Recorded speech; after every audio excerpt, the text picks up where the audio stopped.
আজ বিশ্বকর্মা ঠাকুর বায়না দিতে এসছে। দেখছেন কত দুর্গা ঠাকুরের প্রতিমা তৈরি হয়। এদিকে আছে গণেশ আর বিশ্বকর্মা ঠাকুর।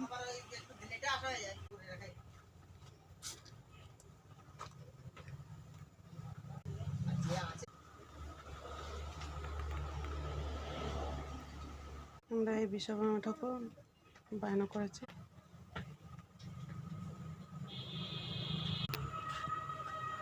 সব দুর্গা ঠাকুর প্রতিমা তৈরি হয়ে গেছে। এখানে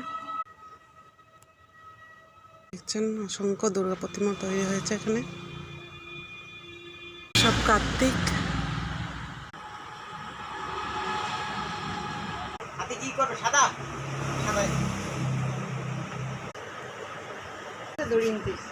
আচ্ছা, এখানে বাকি যা থাকবে থাকবে।